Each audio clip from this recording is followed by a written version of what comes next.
성령은 우리를 도우시는 분입니다. 성령이 우리를 도우시지 않으면 우리에게는 깨달음이 없습니다. 1000번만 번을 들어도 깨닫지를 못하죠. 그러나 성령이 우리를 도우실 때 우리는 깨닫고 하나님께 감사할 수 있게 되는 것입니다.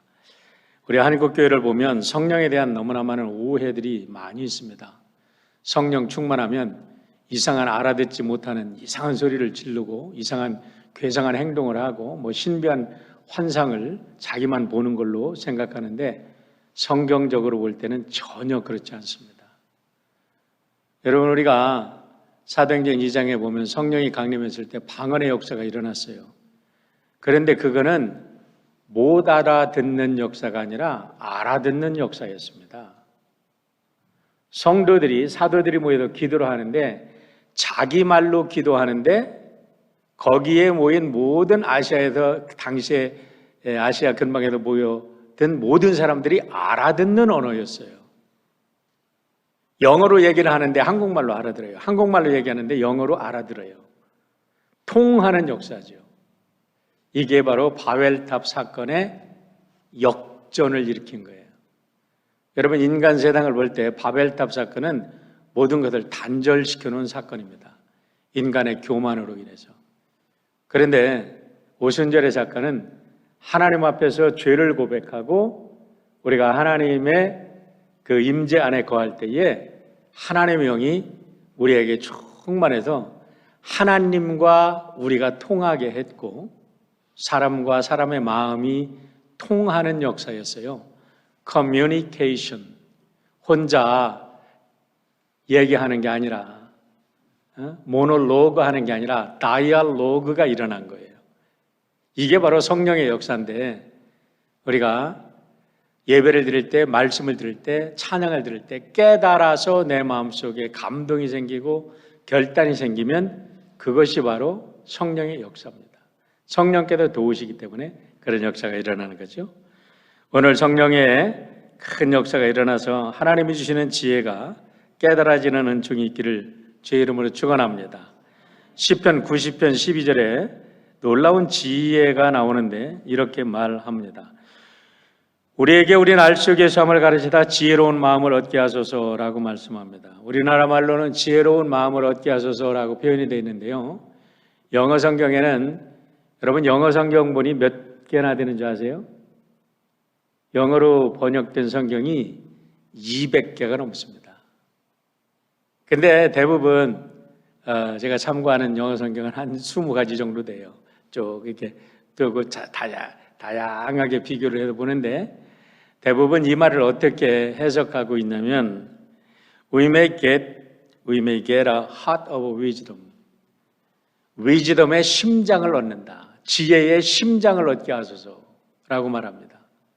그러니까 우리가 얼마나 이 세상에서 살 것이냐, 우리가 자기의 죽음을 앞에 두고 얼마나 살 것이냐를 깨닫고 살아가는 것이 지혜의 심장을 얻는 거라는 거예요. 그 정도로 중요하다는 거예요. 지혜 중에 지혜를 얻는다는 거죠.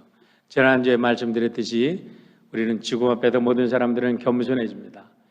죽음 앞에서 모든 사람들은 가장 진솔한 자기를 찾기 때문에 그렇습니다. 그런데 이 고백의, 이 시편의 고백이 모세의 시라는 것을 알게 되면 더 큰 감동으로 우리에게 다가옵니다. 여러분, 시편에는 다윗의 시도 있고 아삽의 시도 있고 고라 자손들의 시도 있고 헤만의 시도 있고 많은 이 레위인들의 시도 있어요. 솔로몬의 시편도 2개가 있고. 그런데 모세가 쓴 유일한 한 편의 시가 이 시편 90편에 있는 시입니다. 그런데 왜 이 모세가 쓴 시편이 우리에게 이렇게 감동적으로 다가올까요? 모세는 너무나 많은 죽음을 본 사람들이기 때문에 그렇습니다. 아마도 개인적으로 모세가 이 세상에서 가장 많은 죽음을 본 사람이 아닌가 그런 생각도 해보게 됩니다. 물론 1차, 2차 세계대전을 치르면서 수많은 죽음을 본 사람도 있겠죠. 그런데 민수기를 보면요, 모세가 얼마나 많은 사람들의 죽음을 보고 인생의 허무함과 인생의 의미를 찾으려고 노력했던지를 우리가 알게 됩니다. 민수기는 넘버스라고 얘기가 되죠. 넘버를 카운트한 겁니다. 어떤 걸 카운트해요? 이스라엘 백성들을 카운트한 것이 바로 민수기입니다. 우리가 민수기 1장에 보면 출애굽을 해서 나온 사람들을 시내 산 밑에서 시내 광야에서 사람들을 카운트했어요. 그런데 그 카운트한 숫자가 60만 3,550명이었습니다. 그런데 40년이 흐르고서 이제 가나안 땅에 넘어가는 직전에 모압 평지에서 그들은 다시 한번 모세의 고별 설교를 듣습니다. 모압 평지의 고별 설교는 대단한 설교예요. 그런데 여기에서 이제 다시 한번 카운트를 합니다. 이 사람들을 카운트를 하는데 그때는 60만 1,730명이었어요. 그런데 처음과 나중을 계산해 보면 1,820명이 줄어들었거든요. 그러면 40년 동안 하나님께서 그들을 지키시고 그들의 신발도 달지 않게 하시고 옷도 상하지 않게 하셨다고 해도 그럼 그들의 모든 생명을 지켜주셔도 1,820명만 죽었냐? 그게 아니죠. 우리가 성경은 분명히 얘기합니다. 여호수아, 갈렙 빼놓고 모세까지 다 죽었어요. 20명, 20세 이상 되는 사람들이. 여기에 카운트된 사람들이 어떤 사람들이냐면 20세 이상 된 남자, 전쟁에 나갈 수 있는 남자만 카운트됐거든요. 그러니까 최소한 60만 명이 죽었다는 소리예요. 그러면 20세 이상이면 여기에 딸린 부인들도 있을 거 아닙니까? 아이들도 있을 거 아닙니까? 그래도 부인과 아이들이 따져도 60만이라고 또 한다 그러면 최소한 120만 명이 광야에서 죽어나갔다는 소리입니다. 왜 죽어나갔을까요? 그들의 죽음을 보면서 모세는 무슨 생각을 했을까요? 그들이 출애굽을 해서 나오기 전에 이 애굽 땅에서 얼마나 많은 고생을 했습니까? 지푸라기도 주지 않고 벽돌을 만들어야 되고 만들지 못하면 그들은 채찍으로 두드려 맞고 숫자를 채우지 못하면 조금 병들으면 쓰레기처럼 갖다 버리고 그렇게 죽어가는 그들을 보았는데 그들을 자유케 하고자 하나님께서 광야로 데리고 나왔는데 그들의 죄악으로 인해서 2주만이면 들어갈 수 있는 그 가나안 땅을 들어가지 못하고 40년 동안을 그 종살이의 의식, 노예 의식을 벗어내고자 하나님의 백성으로 거듭나는데 40년이 걸렸는데 그 걸리는 동안에 120만이라는 사람이 최소한 죽어나갔다는 거죠. 그런 걸 보면서 모세는 삶에 대한 많은 생각을 하면서 이런 깊은 철학적 질문이 담긴 시를 지은 거지요. 4절과 5절, 10절과 12절까지만 제가 읽어드리겠습니다. 주의 목전에는 천년이 지나간 어제 같으며 밤의 한순간 같을 뿐이니이다. 주께서 그들을 홍수처럼 쓸어 가시나이다. 그들은 잠깐 자는 것 같으며 아침에 돋는 풀 같으니이다. 우리의 연수가 70이요 강간하면 80이라도 그 연수의 자랑은 수고와 슬픔뿐이요 신속히 가니 우리가 날아가나이다. 누가 주의 노여움의 능력을 알며 누가 주의 진노의 두려움을 알리까? 우리에게 우리 날수 계수함을 가르치사 지혜로운 마음을 갖게 하소서. 모세는 80에 하나님께 부르심을 받아서 120세까지 살았으니까 강건한 사람이죠. 그런데 여호수아도 있고 갈렙도 있어요. 여호수아도 40세에 그가 불림을 받았어요. 그리고 이제 40년 동안 했으니까 갈렙과 여호수아가 보통 갈렙이 조금 나이가 많아요. 40년이 지났어요. 그들이 좀 80이 넘었어요. 그러니까 그들을 보면서 생각하는 거죠. 강건하면 70이나 80이 되더라도 인간이 죽어가는 인간이 정말 아침의 풀과 같습니다. 광야에 우리가 오랫동안 이스라엘에서 공부하고 오신 민영진 교수가 얘기를 하시더라고요. 옛날에 우리 민영진 교수께서 저에게 구약을 가르치셨는데 가르칠 때 보면 이런 시편이 그냥 들어오지 않는다는 거예요. 이스라엘에서요, 이 서쪽에서 이 아라비아 광야에서 뜨거운 바람이 샥 한번 불어오면요, 그렇게 파릇파릇하게 솟았던 모든 잔재들이 하루아침에 새카매진대. 하루아침에. 하루만 지나면 그 열풍을 지나가 나면 까매진다는 거예요. 그런데 모세가 얼마나 많은 그런 경험을 했겠습니까? 그 광야를 걸으면서. 그래도 말하는 거죠.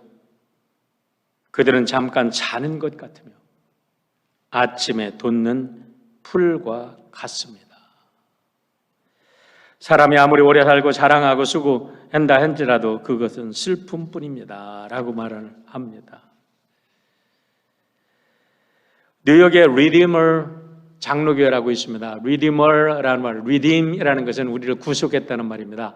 구속했다는 말은 값을 치르고 우리를 샀다는 소리예요. 리딤. 내가 노예를 있는데 값을 치르고 노예를 자유케 해줬다는 소리예요. 그러니까 우리가 하나님께서 우리 예수님을 리디머라고 얘기합니다. 리디머라고 구속자라고 얘기할 때는 내가 죄값에 의해서 죽을 죄인인데 예수님이 십자가의 그 은혜로 나를 은혜로 사주셔서 살려주셨어요. 이걸 바로 리딤이라고 얘기하고 그래도 우리는 예수님을 리디머라고 얘기합니다. 우리의 리디머. Jesus is our redeemer. 이렇게 얘기하죠. 근데 리디머 처치를 1989년에 창립을 하셔서 지금은요, 이 교회가 두 개의 브랜치를 갖고 3개의 교회가 됐는데 지금 각 교회 한 2,000명씩 모여도 6,000명씩 모인다 그래요. 그것도 뉴욕 맨하튼 거리에 최고의 지성들이 모이는 교회. 그래서 이 목사님의 설교는요, C.S. 루이스의 21세기의 C.S. 루이스라고 해요. 이 목사님의 설교 한 편 한 편에는 수많은 지식과 정보들이 다 들어있어요. 보통뿐이 아니에요. 얼마나 많이 공부하시는지 몰라요. 그래도 지금 저도 이 목사님, 훌륭한 목사님들을 대하고 훌륭한 목사님들을 만나는 게 우리 같은 목회자로서는 큰 축복이에요. 그분들의 책을 보고 그러면서 또 공부하고 배우니까요. 그런데 이분이 31권의 베스트셀러를 줬어요. 우리 젊은이들은 많이 이분을 좋아하고 설교도 많이 듣습니다. 그런데 이분이 2017년에 은퇴를 하고 지금은 도시목회를 하는, 전 세계에 도시목회를 하는 것을 돕기 위해서 이제 재단을 설립하고 거기를 도우시는데 작년에 췌장암으로 판명이 났습니다. 그런데 이분이 작년에 On Death라고 해서 죽음에 관하여라는 조그만 책을 내셨어요. 그 책이 출판돼서 자기 책상에 딱 오는데 그날 자기는 췌장암으로 죽음의 진단을 받았어요. 참 아이러니컬하죠. 그러면서 목사님이 다양한 얘기를 하셨는데 그 책에 보면 현대 의술의 축복이 독이 되었다고 얘기합니다. 현대 의술이 사람들에게 독이 되었다. 옛날에는 모든 사람들에게 죽음은 자연스러웠다는 거예요. 우리가 어렸을 때만 해도 우리는 죽음을 보고 살았습니다. 17세기 영국의 청교도 신학자였던 목사님 예를 드는데 존 오웬스라는 목사님은 11명의 자녀들이 나면서 자기 앞에서 다 죽어나가는 것을 눈으로 보고 집에서 장례를 치렀어요. 옛날에는 이 서구 사회도 집에서 장례를 치르니까요. 자기 부인도 죽었어요. 18세기 영국은 어땠나요? 우리는 그 자세한 걸 모르지만 요한 웨슬레의 기록을 통해서 잘 볼 수 있습니다. 요한 웨슬레 목사님이 활동할 때 유아 사망률이 4분의 3, 75%의 유아들이 태어나자마자 살지 못하고 죽는 거예요. 너무나 많은 유아들이 죽었죠. 우리 요한 웨슬레 목사님의 이 형제들이 18명입니다. 자고로. 수잔나 웨슬레가 18명을 낳았어요. 한 어머니 밑에도 18명을 낳았는데 10명이 죽고 8명이 살아났어요. 그러니까 참 사람이 태어나서 산다는 것이 옛날에는 참 하나님의 은혜요. 정말 살아있다는 조차 살아있다는 자체가 그들은 하나님께 감사할 수밖에 없는 여건이었죠. 우리 한국은 어떤가요? 여러분, 우리 한국이 오래 사는 것 같지만 그렇지 않습니다. 우리 젊은이들 잘 들어보세요. 1900년도 초까지요. 우리 한국도 똑같았어요. 우리 3.1절 노래를 제가 다시 한번 이렇게 깊이 묵상을 해봤습니다. 이 말씀을 준비하면서 우리가 3천만이 하나로 하는 가사가 있잖아. 3천만이 하나로. 3천만밖에 안 됐다는 거예요. 남북한이 3천만이었다는 거예요. 그런데 작년 통계로 남북한이 7,771만 명입니다. 더블도 넘었잖아요. 북한이 2,555만입니다. 만약에 북한이 저렇게 공산체에도 시달리지 않고 북한이 남한처럼 모든 영양 공급이 잘 되고 북한처럼 남한처럼 똑같이 통일이 돼가지고 이렇게 부강하게 됐다면요, 우리나라가 1억은 너끈이 됐고 1억 정도가 되면요 모든 경제가 내수로 충분하게 이게 운영이 됩니다. 어떤 회사들이 되면 그 회사에서 무슨 상품을 만들어내면 내수로도 충족이 돼요. 이 안에서 경제가 다 돌아갈 수 있다는 소리예요. 일본이 저렇게 20년 동안 경제가 어렵다고 하면서도 세계 선진 경제 대국으로 견디는 건요, 내수가 튼튼한 거지요. 그렇다고 볼 때 여러분, 우리 대한민국 사람들이 오늘처럼 교회를 하대해서는 안 돼. 교회가 얼마만큼 크게 우리 대한민국에 큰 공헌을 했는지를 분명히 알아야 됩니다. 조선 왕조실록을 저는 고등학교 때 많이 읽어봤습니다. 조선 왕조실록 재밌어요. 마마, 장티부스, 콜레라 이런 것들이 막 시가 때가 되면 그냥 전국을 휩쓸어요. 여러분이 허준이 동의보감 이런 드라마 나올 때 많이 보잖아요. 껐듯하면 옛날에는 무슨 연병이 돌았다 하면은 전부 다 그때 당시 1900년도 초만 해도요, 선교사들이 우리 말씀을 전할 때, 복음을 전할 때 연병으로 죽은 사람들 연병 나가라고 그 사람들 죽은 거를 갖다가 동네에 동구밖에 걸어놓고 말이야. 시체를. 그래야지 이 귀신이 나간다고. 홍역 걸린 사람들을 갖다가 그렇게 걸어놓고 그게 다 전염이 되는데 그렇게 무식했던 나라가 우리나라예요. 100년 전의 얘기입니다. 여러분, 모건대학교 한국교회사 황미숙 교수가 쓴 논문을 제가 읽었습니다. 1920년대 내한 여선교회 여자 선교사들이 한국에 들어와서 공중보건위생과 유아복지 사업에 공헌한 논문이었습니다. 그걸 들어보니까 이 1926년 8월 24일 날 동아일보 기사를 쿼트를 했는데 그때 1926년입니다. 우리나라 전국 유아 사망률이 49.6%였답니다. 그런데 이 여자 선교사님들이 들어와서 우리나라에 이런 복지를 개선하고 우리 학교를 만들고 또 이 생활 개선하고 의료시설을 하고 아이들에게 우유를 먹이고 그러면서 1930년대가 이르러서 그 짧은 몇 년 동안 유아 사망률이 5%로 줄었대요. 오늘 한국이 이렇게 세계 열강들과 어깨를 나눌 수 있도록 겨룰 수 있도록 한 게 누구의 공헌일까요? 누가 뭐라고 해도요. 기독교의 이 선교 역사가 없었으면 한국은 여전히 아시아의 가난한 나라, 고집불통의 나라 되고 말았을 겁니다. 이건 역사적 사실임에도 불구하고 오늘날 교회를 그렇게 핍박하는 것을 보면 너무나 안타깝죠.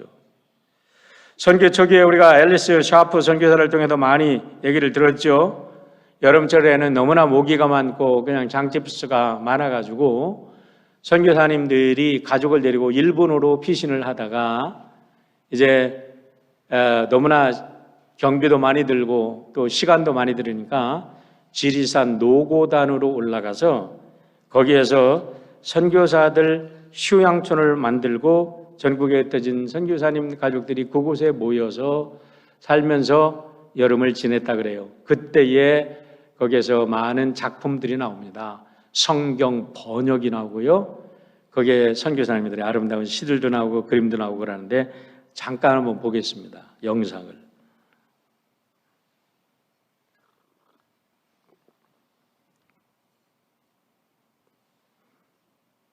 전라도와 경상도 지역을 휘감아 도우는 지리산. 민족의 명산인 이곳에는 한국 기독교뿐만 아니라 우리 민족사로서의 의미를 갖는 유적지가 있다. 바로 지리산 노고단과 왕시루봉에 남아있는 외국인 선교사들의 흔적들이다. 복음 전파의 열정에 목숨을 담보한 소명 하나로 낯선 이 땅을 찾아왔던 선교사들의 숨결을 조금이나마 느낄 수 있는 곳이기도 하다. 하지만 선교 유적지 보존연합 등의 힘겨운 노력에도 불구하고 서울대학교는 2008년 3월 말까지 왕시루봉의 기독교 유적지를 완전 철거한다는 방침이다. 왕시루봉의 유적지 관리인까지 강제 하산시키면서 철거를 강하게 추진하고 있다. 안타까운 현실에 직면해 있는 것이다.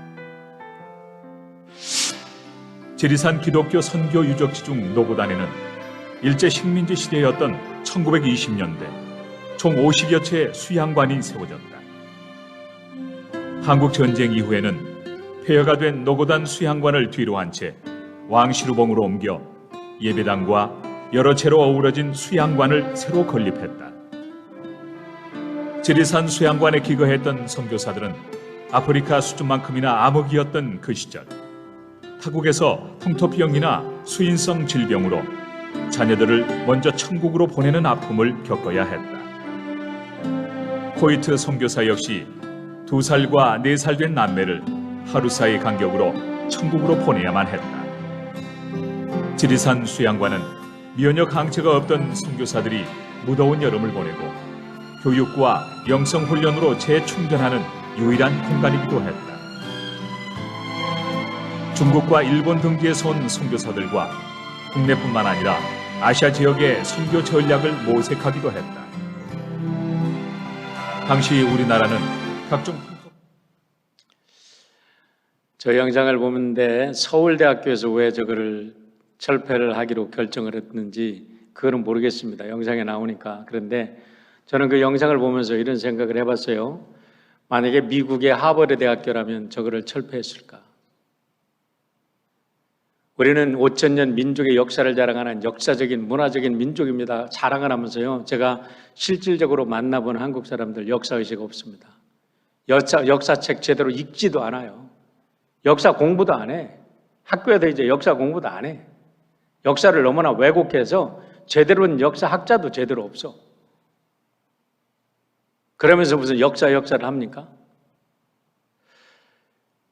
한국의 교회들이 그렇게 많고 전 세계적으로 부자라고 하고 전 세계에 10대 최대의 교회들이 다 한국에 몰려있다고 그러는데 어떻게 우리 한국에 저렇게 어마어마한 역사를 남겨준 선교사님들의 유적지 하나를 저들이 보존하지 못하고 있냐고. 천만의 기독교로 말만 하지 도대체 뭐 하고 있는지. 이제는 우리는 이제 숫자 노름, 뻥튀기, 겉대로 치장하는 것. 여러분, 그런 일은 이제는 포기해야 됩니다. 그런 일을 계속해서 크리스찬 되는 것도 아니고 그런 일을 계속한다 그러면 100년이 가든 1000년이 가든 참된 그리스도는 되지 못합니다. 있는 그대로 진실한 그리고 귀한 은혜를 알아야죠.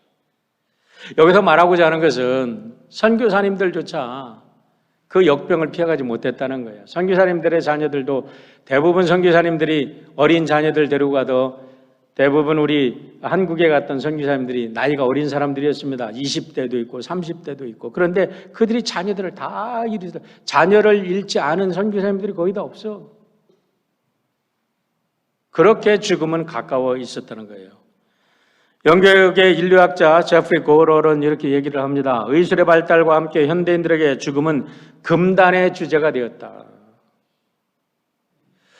죽음을 완전한 단절로 믿고 죽음과 공포의 대상으로 믿기 때문에 죽음 얘기 꺼내지도 못하게 한다는 거예요. 여러분, 지난주에 제가 이 말씀을 드리면서 죽음 얘기 참 어렵게 여러분에게 꺼냈습니다. 죽음 얘기 듣기 싫어 좋아하는 사람들이 어디 있겠어요? 그러나 우리가 살기 위해서 죽음을 보자는 겁니다. 제대로 살기 위해서, 참으로 살기 위해서, 정직하게 살기 위해서, 오늘 하루를 1시간을 이 분초를 아끼면서 진실하게 살기 위해서 우리는 죽음 앞에 마주 서서 우리가 나는 누구인가를 물어야 한다는 거예요. 현대인들이 아무리 죽음의 주제를 꺼내기 산다고 해도 죽음이 넘어갑니까? 죽음이 피해가더란가요? 아닙니다. 어쩌면 그런 사람들한테 죽음이 더 빨리 올지도 모르겠어요. 여러분, 이제 우리가 그리스도 안에서 정말 거듭난 사람들이라면 너무 죽음을 두려워하지 마세요. 교회에 함께 여기 아름다운 묘지를 만들고 싶은데 얘기 들으면 교회에서 어떻게 묘지를 만들어? 무서워도 안 돼. 무슨 그런 얘기를 해요. 이게 문화의 차이예요. 문화. 너무나 아직도 우리가 기독교 문화에 살지 못하고 이게 묻은 무당 문화 속에 살고 있기 때문에 그런 거를 넘어서지를 못한다는 거죠. 인정하든 안 하든 때가 되면 죽음은 옵니다. 히브리서 9장 27절의 말씀을 보세요. 사람이 한 번 죽는 것은 정해진 일이요 그 뒤에는 심판이 있습니다. 여러분, 이 말씀이 얼마나 중요한지 모릅니다. 여기서 모든 사람들이 죽음으로 끝나는 것처럼 생각하면서 현대인들이 죽음으로 끝나는 인생, 살아있는 동안에 신나게 캐사라세라 사람이 되는 거지 죽음 후의 인생은 나는 몰라 하고 잊으려고 합니다. 그러나 성경은 말합니다. 죽음 후에 영원히 이어진다는 거예요. 여기 심판이라 그랬는데 이 심판이 어떤 심판인지 잘 보십시오. 요한복음 5장 29절입니다. 선한 일을 행한 자는 생명의 부활로, 악한 일을 행한 자는 심판의 부활로 나오리라. 이 말씀은 모든 생명이 영원하다는 거예요. 우리는 결코 죽음으로 끝나는 게 아니라는 거예요. 죽음 후에는 영생이 기다리고 있다는 거예요. 천국에서 영생을 보낼 건지 지옥에서 영생을 보낼 건지 It is our choice. 그런데 언제 어떻게 누가 먼저 갈지 아무도 모르기 때문에 죽음에 대해서 이 문제에 관해서 우리가 분명한 가치관을 가지고 살아가는 것은 누구도 늦출 일이 아니라는 겁니다. 그러면 어떻게 죽음을 우리가 대할 거냐? 첫 번째는 하나님의 자녀로 죽음을 맞이하라는 겁니다. 다시 말하면 예수님 잘 믿고 거듭나라는 거예요. 그렇지 않으면 영원을 지옥에서 보내니까. 신명기 11장 26절 말씀 보세요. 보아라, 오늘 내가 너희 앞에 복과 저주를 놓는다 그랬어요. 복과 저주를 놓는다. 그런데 그 뒤에 말씀이 하나님께서 전혀 푸시하지 않습니다. 여기에 복이 있고 여기에 저주가 있다. 복에 대한 말씀이 14절인가가 나오고요. 그리고 68절까지는 이 저주에 대한 말씀이 나옵니다. 그런데 저주에 대한 말씀도 자세히 읽어보면 그것도 복 받으라고 말씀하시는 거예요. 너희들이 이렇게 하면 이렇게 죽으니까 하나님 잘 믿고 복 받으라. 이 말씀이거든요. 그런데 하나님은 어떤 것을 택할지는 It's your choice. 너의 선택이다라고 말을 합니다. 좋습니다. 불교나 힌두교의 윤회설을 여러분들이 따르든지 아니면 스티븐 호킹 박사와 같은 과학자들이나 심리학자나 인문학자들이 얘기하듯이 죽음은 두려워하는 사람들이 만들어낸 하나의 동화책이다. 죽은 후에 무슨 세상이 있느냐가 그렇게 믿고 살든지 It's up to you. It is your choice. 여러분의 선택이라는 거예요. 우리 각자의 선택입니다. 그런데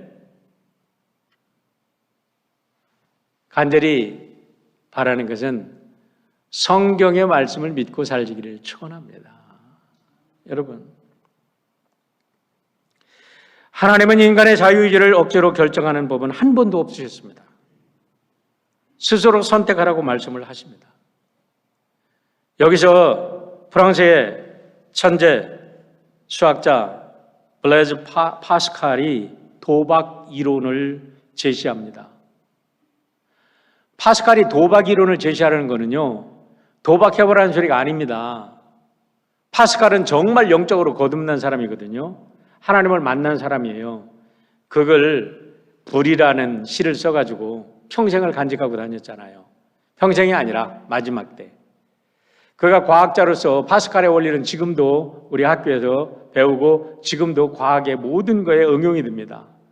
파스칼이 전자계산기 원리를 처음 만든 사람이에요. 이건 수학의 천재입니다. 지금도 그가 연구한 모든 것들이 지금도 과학 세계에 우리의 삶 속에 얼마나 많이 응용되고 있는지 몰라요. 그런데 이분이 팡쉐라는 생각이라는 이 명상록을 썼습니다. 그걸 보면 926가지의 짧은 명상집들이 거기에 쭉 기록되어 있어요. 그런데 그걸 묶음해가지고 1편, 2편, 3편, 4편 이렇게 되어 있는데 3편에 보면요. 도박의 이론에 관하여 라고 나옵니다. 그런데 이거는 그 첫 번째 뭐라고 쓰냐면 믿지 않는 사람들의 영혼을 구원하기 위해서라고 되어 있어요. 도대체 못 믿겠거걸랑 이 도박 이론을 생각해가지고 어떤 것이 좋을지 너희들이 선택해도 믿어라. 선택을 해와라. 그런 겁니다. 자, 뭐냐면 첫 번째, 생전에 하나님을 계신다고 믿고 하나님이 계신다고 믿고 살다가 천국에 가보니까 하나님이 정말 계셔. 그러면 최고로 좋은 거죠. 대박이에요. 여러분 모두가 그렇게 되시길 바랍니다. 그런데 두 번째, 하나님을 계신 거를 믿고 살다가 천국에 죽고 나니까 아무것도 없어. 천국도 없고 지옥도 없어. 그러니까 믿을 게 없어. 잃을 게 없어요. 자, 세 번째, 하나님을 안 믿고 살다가 죽었어. 그런데 지옥도 없고 천국도 없어. 잠시 잠깐의 쾌락을 여기도 누렸겠지만 아무것도 없죠. 나땡이죠. 그런데 네 번째가 중요합니다. 안 믿고 살았어.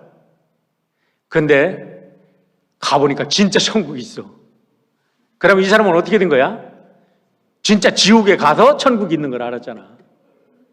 그럼 어떻게 할 거냐? 어떤 것이 이 네 가지 중에 어떤 걸 택할 거냐라는 거죠. 하나님을 믿고 사는 게 수학적 확률적으로도 훨씬 좋은 거다 하고 하도 세상 사람들이 안 믿으니까 파스칼이 이런 이론을 제시를 한 겁니다. 요즘에 제가 윌리엄 브람스라는 사람이 편집한 책을 킨들로 오더를 해서 읽었는데요. 그 책의 이름이 뭐냐면 유명인들의 마지막 말들입니다. Last Word of Notable People인데 여기에 3,500명의 마지막 말들이 기록되어 있어요. 이 사람들 말을 다 읽지는 않았습니다. 대략 쭉 읽어보니까 어떻게 되냐면 어떤 사람들은 와 모두가 소경이야, 모두가 불이야, 모두가 어둠이야 뭐 이런 얘기도 한 사람도 있는데 여러분 한결같이 하나님을 잘 믿는 사람들의 공통적 특징은 뭐냐면 마지막 가는 순간에 하나님 감사합니다. 하나님 내 인생을 이렇게 하나님 살게 이 세상에서 삶을 허락해 주신 하나님 감사합니다. 이제는 나의 영혼을 하나님께 맡깁니다 하는 그런 기도였어요. 그런 마지막 센텐스를 남겼어요. 어떤 사람들은 자기 주변에 자기를 케어하는 사람들의 이름을 부르면서 죽는 사람들도 많이 있더라고요. 자, 그런데 앞에도 말씀드린 팀 켈러 목사님이 지난 6월에요. 췌장암이 발견됐습니다. 치료 불가 판정을 받으셨는데 그러고 나서 인터뷰를 했습니다. 죽음이 두렵지 않느냐? 그랬더니 이렇게 말씀을 했다 그래요. 내가 두려워하는 것은 죽어가는 것이 아니라 아내보다 먼저 떠나는 것인데 그것이 그녀의 가장 큰 두려움이기 때문이다. 이것은 참으로 끔찍스러운 일이다. 자기 아내를 두고 떠나는 것이 참 끔찍스러운 일이라는 거예요. 내가 죽는 거는 난 전혀 두렵지 않습니다. 그런데 또 기자가 물었어요. 그러면 다시 건강한 상태로 돌아가고 싶습니까? 그랬을 때 놀라운 고백을 합니다. 아니요. 나는 지금이 좋습니다. 라는 거예요. 들어보세요. 우리는 내가 이미 설교한 모든 것에도 불구하고 정확하게 내가 위선자는 아니었지만 그때로 절대로 돌아가고 싶지 않다. 전에는 한 번도 즐기지 못했던 방식으로 내 주변의 모든 것을 즐기고 있다. 암 진단을 받고 불치 판정을 받고 나서 한 말이에요. 전에는 느끼지 못했던, 이전에 생각도 못했던 많은 것을 깨닫고 즐기고 있다. 그것들은 하나님의 선물이다. 그리고 나는 내 인생에서 그 어느 때보다도 더 기도 생활을 즐기고 있다라고 고백했어요. 작년입니다. 근데 올 3월에 치료를 받으시고 조금 암이 좋아졌다는 이야기까지 들었는데 지금은 모르겠어요. 그 후에는 제가 듣지를 못했는데요. 그렇습니다. 하나님 안에서 죽는 자들은 사실 남아있는 가족들 때문에 아파하는 거지 자기 자신의 죽음은 감사할 수 있는 거예요. 영원을 이제 새롭게 영원으로 들어가는 시작이기 때문에 그렇습니다. 여러분 잘 아시는 1999년 4월 20일 미국의 콜로라도주의 콜럼바인 하이스쿨에서 총격 사건이 나가지고 12명의 학생이 죽고 1명의 선생님이 돌아가셨죠. 그리고 26명이 부상을 입었습니다. 그때에 죽은 2명의 학생들이 신문에 대특별히 되었고 많은 사람들이 신금을 올렸습니다. 레이첼 조이 스캇의 17살 소녀였는데 이 소녀의 이야기는 영화로 돼서 지금 기독교 영화로 나왔어요. 여러분들이 유튜브에 가면 I'm not ashamed 라는 이게 치면 그 영화를 볼 수 있습니다. 오늘 저녁에 가서 한번 보시길 바랍니다. 그리고 이 캐시 버넬이라는 17살 똑같은 이 친구인데요. 레이첼 조이 스캇은 이 같은 학교 같은 동료 아이들이 총을 쏜 거예요. 근데 레이첼의 다리도 쏘고 등을 쐈는데 레이첼이 살아있다는 것을 알고 레이첼 머리를 들면서 너 교회와 예수를 부정해. 그러면 너 살려줄게. 그랬는데 그때 레이첼이 한 고백이 세상에 다 알려졌어요. 뭐라 그랬냐면 내가 그럴 수 없다는 것 내가 잘 알잖아. 내가 예수님을 부인할 수 없고 교회를 부인할 수 없다는 거 내가 잘 알잖아. 그 한 말 남기고 얘는 친구에 의해서 사살됐습니다. 캐시 버넬은 도서관에도 공부하고 있는데 이 총을 든 놈이 쫓아가서 너 하나님 믿느냐? Yes, I believe. Yes, I believe. 그러자 그냥 총으로 빵 쏘다 애를 죽였습니다. 그러고 나서 한 달 후에 1999년 5월 31일자 타임지에 이 아이들의 이야기가 길게 대속특필이 됐어요. 우리 젊은이들 한번 타임지 1999년 5월 31일자 타임지를 한번 읽어보십시오. 이 두 아이들, Yes, I believe. Let us gather at the pole.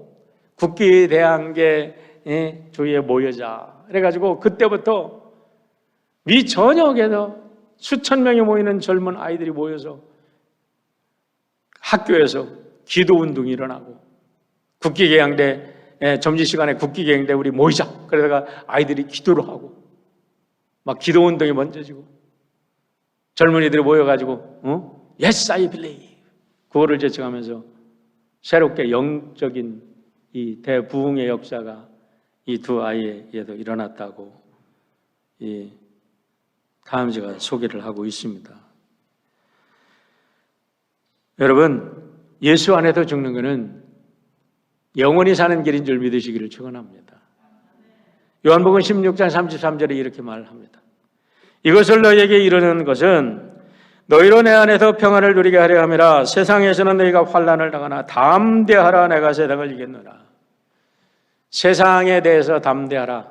여기서 말하는 세상은 죽음의 세력인 세상입니다. 죄악의 세상을 상징하는 겁니다. 죽음 앞에서 당당할 수 있는, 용기함할 수 있는 우리 성도 여러분 다들 되시기를 축원합니다. 여러분들 중에도 누구 하나 죽음 앞에서 두려워하지 마십시오. 이왕 죽을 거잖아. 마지막 죽음의 순간이 다가왔다고 했을 때 치사하게 두려워하지 말자는 거예요. 담대하게. 하나님 감사합니다. Bye. I love you. 이러고 멋지게 하나님 앞에 가는 거잖아요. 두 번째는요, 하나님의 자녀로 서로를 돌보라는 겁니다. 죽어가는 사람들을 돌보자는 거죠. 누가 뭐라고 해도 죽음은 홀로 감당하기 어려운 것입니다. 헨리 나웬에 대해서 여러 번 설교를 드렸는데요.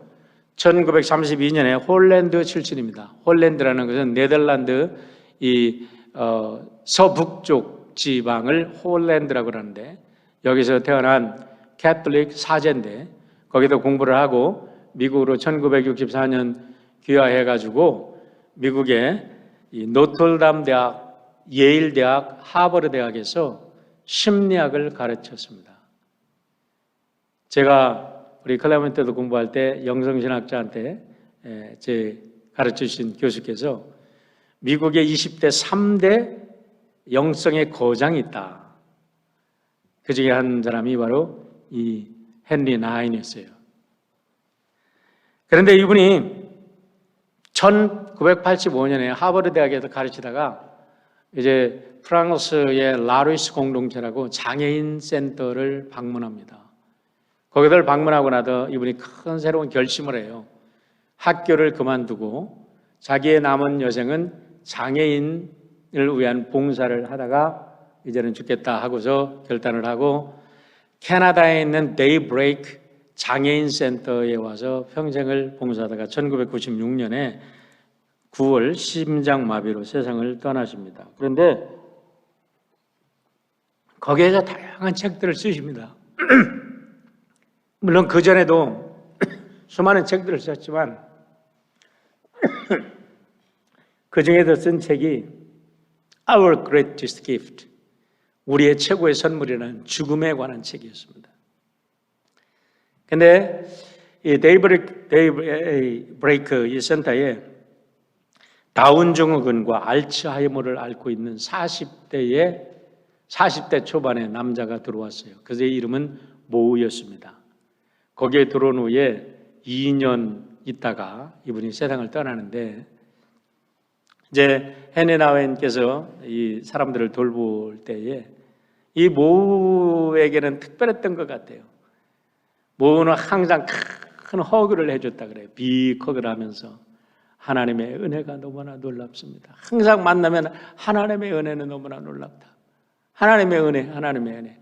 이렇게 자기의 말에 귓속말로 속삭였는데, 이 모에게 있어서 가장 두려웠던 것은 뭐냐면, 이제 이 나웬이 이렇게 모와 대화하면서 케어하면서 발견한 거예요.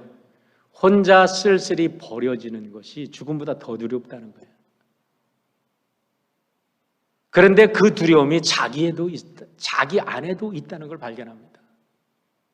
뭐를 말합니까? 우리 이 세상의 모든 사람들은요, 잊혀지는 존재, 버려진 존재가 되는 것은 너무나 두려운 겁니다. 그래서 이번 두 번째 소재의 제목이 가족으로서 함께 돌보자는 거예요. 우리는 하나님의 가족입니다. 가족으로서 함께 돌보자. 그래도 죽어가는 이들을 돌본다는 것은 그 사람 옆에서 그가 진실로 하나님의 자녀라는 것을 생생하게 일깨워주는 것이 가장 큰 일이다라고 고백을 합니다. 지난주에 소개했던 가브리엘을 기다리며라는 책에서 에이미 큐엘 벨백은 태어난 지 2시간 28분 만에 자기를 떠나는 그 아들을 용기 있게 하나님 품에 안겨드리면서 그 아픔을 모든 세상 사람들에게 나누고 자기와 똑같은 아픔을 겪는 사람들에게 용기를 줄 수 있었던 것은 다름 아닌 그가 그렇게 고통하고 아파할 때 그 곁에서 그를 격려해주고 함께 사랑해준 사람들 때문이었다고 고백을 하는 거예요. 그러면서 아이를 장례를 치르고 나서 감사의 카드를 보내는데 감사의 카드에 이렇게 기록을 했다 그래요.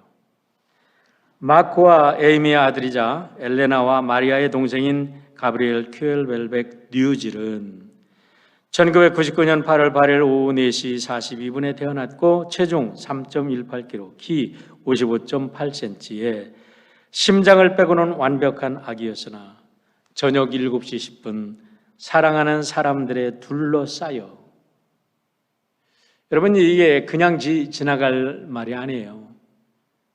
홀로가 아니야, 부모들이 아니야, 사랑하는 사람들에 둘러싸여 함께 돌보는 거죠. 우리 품 안에서 평화롭게 잠들었습니다. 그는 사랑밖에는 알지 못했습니다. 이 바로 태어나서 죽어가는 아이가 아는 것은 사랑밖에 없었다는 거예요. 이 죽음이 축복입니까? 저주입니까, 여러분? 어떻게 죽음이 축복이 될 수 있습니까? 사랑하는 사람들이 함께 아픔을 나누고 사랑하는 사람들이 함께 할 수 있기 때문에, 홀로가 아니라 함께 하기 때문에. 저는 여기서 교회에 큰 사명이 있다고 생각합니다. 교회의 사명은 아기가 태어났을 때 우리가 함께 축하하는 겁니다. 하나님의 자녀가 함께 태어난 걸 축하하고 함께 세례를 주면서 온 교우들이 세례를 받는 것에 대해서 그리스도의 가족이 태어난 것을 함께 기쁘게 크게 축하하고, 세례식 날은 아이고 지루해 하지 말고 그날은 셀러브레이션 하는 날이고요. 우리 아이들이 함께 교회에 뛰어놀아가는 모습을 바라보면서 하나님 나라가, 하나님의 꿈이 거기서 자라고 있다는 것을 아이들을 격려하고 아이들을 키워주고 아이들을 세워주고 사랑해주고 I love you 허그해주고, 그리고 우리 어른들이 세상을 떠날 때 함께 장례를 치러드리고 함께 추모하고 하는 문화를 우리 드림교회 만들어 가시기를 권면드립니다. 저는 담임하다가 은퇴를 한다고 하면 또 다른 데 파송을 받으면 멀리 떠나야 되잖아요. 은퇴한 사람들이 연합감독에는 옆에 있어도 안 돼. 그래서 저는 임원과는 관계가 없어. 그러나 여러분은 이 드림교회가 여러분의 가족이고 여러분의 영혼의 삶의 터전이고 여러분들이 갖고 나가야 될 거룩한 공동체 아닙니까? 5가지를 제가 여러분에게 서제션합니다. 첫째는 누구도 외롭고 홀로 가지 않게 여러분들이 돌봐주시길 바랍니다. 누구도. 가족이 없이 혼자 홀로 교회 나오셔도 돌아가실 때는 절대로 혼자 보내지 마세요. 온 교우들이 함께 그들을 천국으로 환송하는 예식을 갖추시기를 바랍니다. 하나님의 자녀로 하나님이 그를 맞이하는 그런 일이 있잖아요.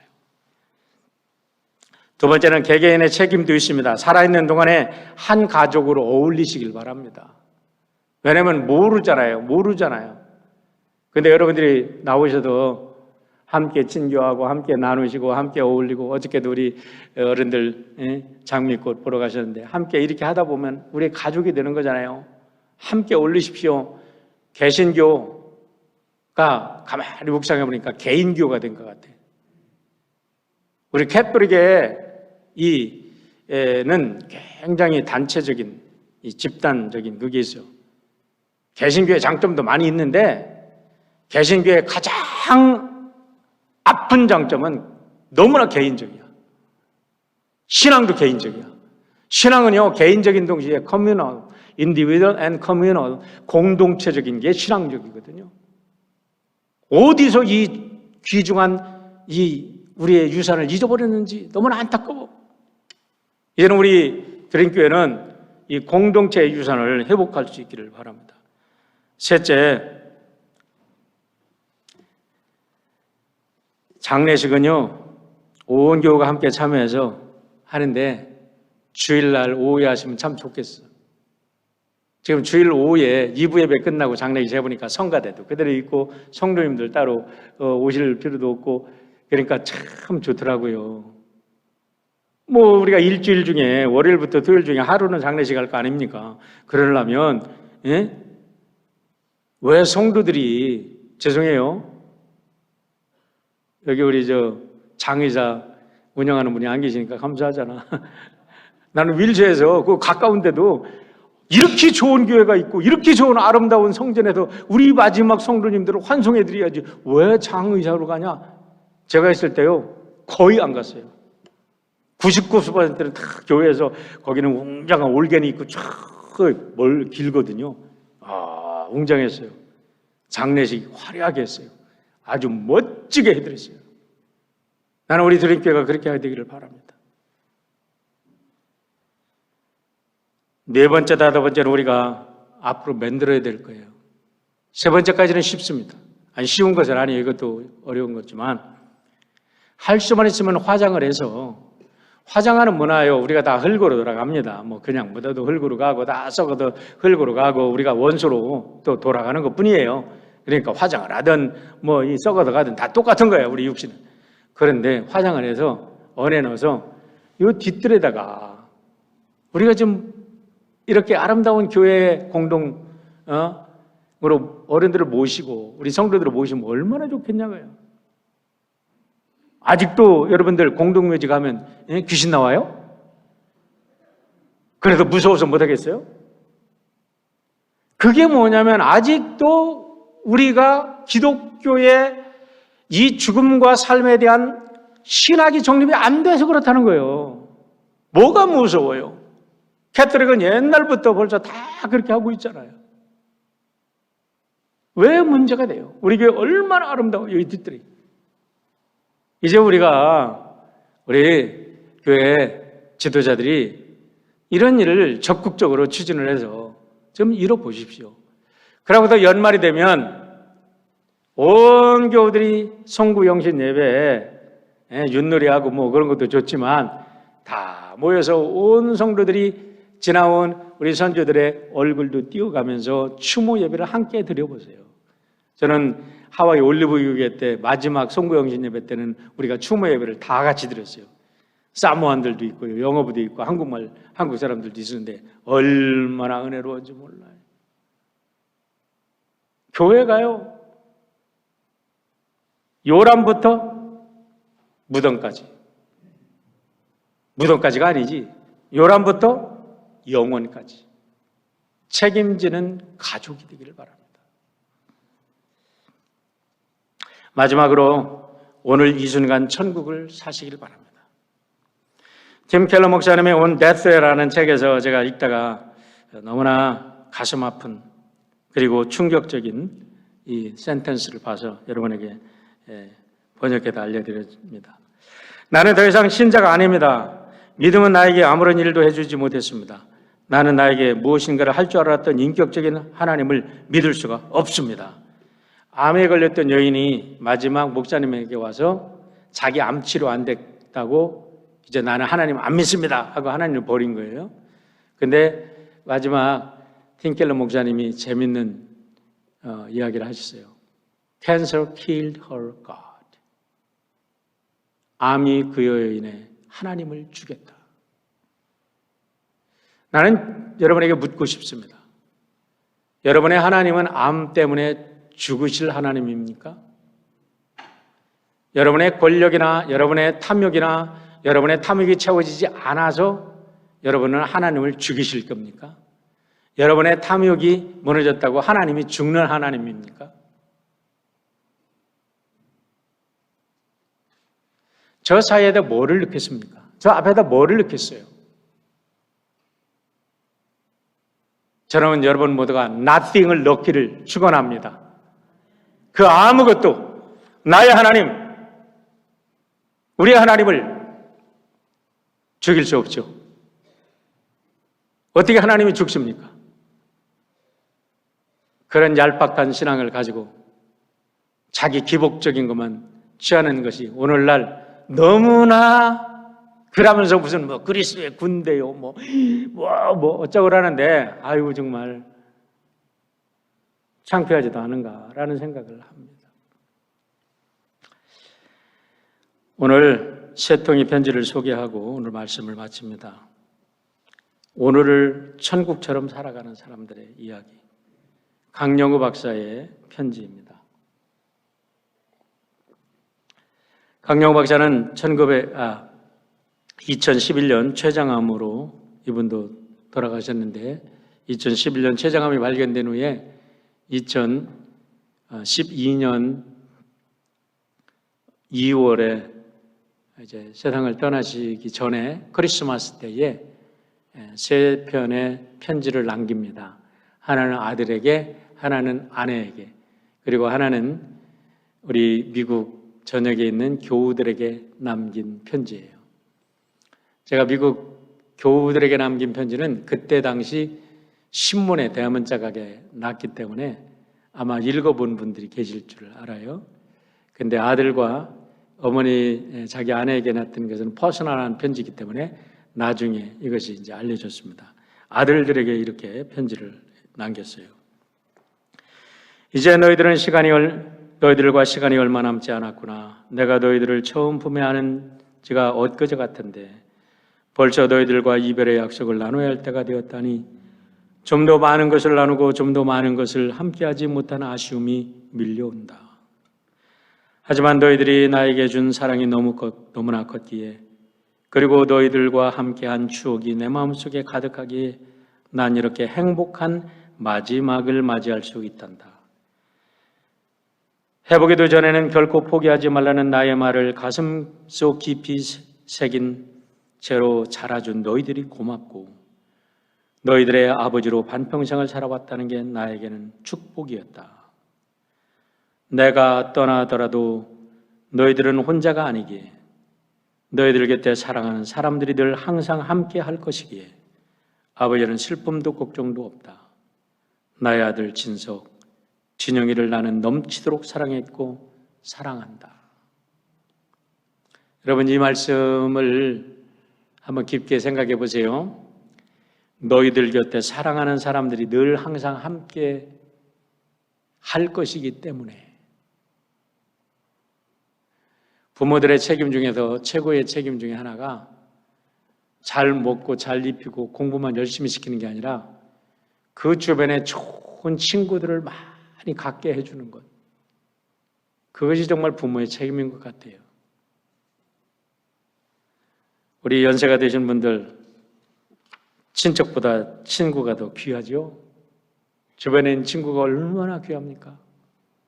얼마나 정말 평생을 함께하는 친구들. 사랑하는 아내에게 보낸 편지입니다. 당신을 처음 만난 게 벌써 50년 전입니다. 햇살보다 더 반짝반짝 빛나고 있던 예쁜 여대생 누나의 모습을 나는 아직도 기억합니다. 강현 박사는 중학교 때 이 문오리, 양수리에 있는 문오리, 저희 이제 장인어린 사시던 곳인데 거기 그 문호교회에 제가 우리 장모님을 거기서 모셨어요. 그 교회 출신입니다. 근데 중학교 때 거기서 축구를 하다가 각막이 벗겨지면서 원래는 중학교 때까지는 멀쩡한 누나가 그랬는데 각막이 벗겨지면서 이제 맹인이 됐잖아요. 그래서 이제 아버지, 엄마, 누나 다 죽고 뭐 그냥 산산조각이 나는 거예요. 그러고 나서 이 동생 둘을 맹인된 강영우하고 동생 둘이 남은 거예요. 다 흩어지고 고아원으로 흩어지고 혼자 맹아학교로 이제 간 거예요. 그때 이야기입니다. 손을 번쩍 들고 나를 바라다 주겠다고 나서던 당돌한 여대생, 당신은 하나님께서 나에게 보내주신 날개 없는 천사였습니다. 앞으로 함께할 날이 얼마 남지 않은 이 순간에 나의 가슴을 가득 채우는 것은 당신을 향한 감사함과 미안함입니다. 시각장애인의 아내로 살아온 그 세월이 어찌 편했겠느냐. 항상 주기만 한 당신에게 좀 더 잘해주지 못해서 좀 더 배려하지 못해서 너무 많이 고생시킨 것 같아서 미안합니다. 지난 40년간 늘 나를 위로해 주던 당신에게 난 오늘도 이렇게 위로를 받고 있습니다. 미안합니다. 더 오래 함께 해주지 못해서 미안합니다. 내가 떠난 후에 당신의 외로움과 슬픔을 함께 해주지 못할 것 같아서 나의 어둠을 밝혀주는 촛불 사랑합니다. 사랑합니다. 사랑합니다. 그리고 고마웠습니다. 강영우 학생이 맹인이 돼가지고 맹인학교를 갔습니다. 그런데 맹인학교에서 자원봉사로 나와서 가르치던 이 사람이 숙명여대 영문과 학생인데 이 학생이 강영우를 발해대주고 그러면서 나중에 아내가 되죠. 그래서 석은옥이로 만듭니다. 연애를 하면서 내가 10년 있다 당신은 지금 현재는 돌과 같은 당신을 은으로 만들고 10년 후에는 당신을 옥으로 만들어줍니다. 석은옥. 그리고서요 연세대학교를 진학을 합니다. 연세대학교에 진학을 해서 체육 점수 때문에 수석은 놓치고 연세대 전체 차석으로 졸업을 하는데 유학을 오고 싶어 하는데 국가의 법에 맹인은 유학을 못 가. 그러니까 이분이 국가 상대로 계속해서 전쟁을 합니다. 맹인이. 그래도 우리나라에 처음으로 장애인이 유학 갈 수 있는 길을 열어놓습니다. 그리고 미국의 피츠버그에 와서 이분이 3년 만에 교육학 박사를 하시고 부시 대통령 때 이 장애인 모든 이 국가 장애인을 하는 차관보로까지 올라서 평생을 사시면서 이분의 모든 그냥 간증은요 하나님의 은혜예요. 나 같은 사람이 하나님의 은혜가 아니었으면 어떻게 사람을 만나? 나 같은 사람이 하나님의 은혜가 아니면 어떻게? 이러면서 그들은 매일 하나님의 이 증인으로 살았어요. 이번에 지인들에게 보낸 편지는 첫 센텐스와 마지막 센텐스를 제가 읽어드립니다. 즐거운 성탄과 2012년 복된 새해를 맞이하시길 기원합니다. 세월이 유수와 같다는 말이 실감나는 요즘입니다. 올해는 그 어느 해보다 뜻깊고 아름다운 해였습니다. 죽어가는 사람이 이렇게 편지를 해요. 올해는 그 어느 해보다 아름답고 뜻깊은 해였습니다. 중략합니다. 너무 길어서. 한 분 한 분 찾아뵙고 인사드려야 하겠지만 그렇게 하지 못하는 점 너그러운 마음으로 이해해 주시기 바랍니다. 여러분으로 인해 저의 삶이 더욱 사랑으로 충만하였고 은혜로웠습니다. 감사합니다. 저는 이 마지막 이걸 보면서 이분은 참 훌륭한 분이었구나. 이분이 예수님 안에서 하나님의 가족이 되었고 우리 코리안 아메리칸에서 온 코리안 아메리칸을 가족으로 믿고 살았구나. 얼마나 감사해요, 이 믿음이. 자기가 누군데 뭐 이런 편지를 해. 이렇게 멍청한 소리 하는 사람도 있겠죠. 그러나 저는 이 분의 마지막에 얼마나 감동해. 우리 코리안 아메리칸의 모두가 나의 가족입니다. 여러분 때문에, 여러분의 사랑 때문에, 여러분의 은혜 때문에 오늘 내가 여기까지 왔습니다. 감사합니다. 하는 이 마지막 고백이 얼마나 아름다운 고백입니까? 우리 사랑하는 성도 여러분 모두가 이런 고백에 복된 하나님의 백성들이 되시기를 바랍니다. 더불어 사십시오. 성령은 우리를 더불어 살게 하십니다. 로마서 8장 38절로 39절입니다. 우리 이재희 장로님이 달달 제일 좋아하신다는 로마서 8장 외우시는 장인데 저도 이 말씀을 너무 좋아합니다. 내가 확신하노니 사망이나 생명이나 천사자들이나 권세자들이나 현재일이나 장래일이나 능력이나 높음이나 기쁨이나 다른 어떤 피조물이라도 우리를 우리 주 예수 그리스도 안에 있는 하나님의 사랑에서 끊을 수 없느니라. 사망도 우리를 그리스도 예수 안에 있는 하나님의 사랑에서 끊어낼 수 없어. 사망을 내가 죽어도 내가 하나님의 사랑 안에 있어. 그러니까 나의 육신적인 죽음은 죽음이 아니라 변화되는 거예요. 트랜스포메이션. 영원한 존재로 변화되는 과정임을 믿으시길 바랍니다. 그렇기 때문에 그리스도 안에서 그리스도의 사랑 안에서의 삶은 오늘이 천국임을 믿는 사랑하는 성도 여러분 되시기를 축원합니다. 기도하겠습니다. 아버지 하나님 감사합니다. 오늘도 주님의 사랑 안에 천국을 살아가는 우리 모든 성도들 되도록 인도하여 주시옵소서. 예수님의 이름으로 기도하옵나이다.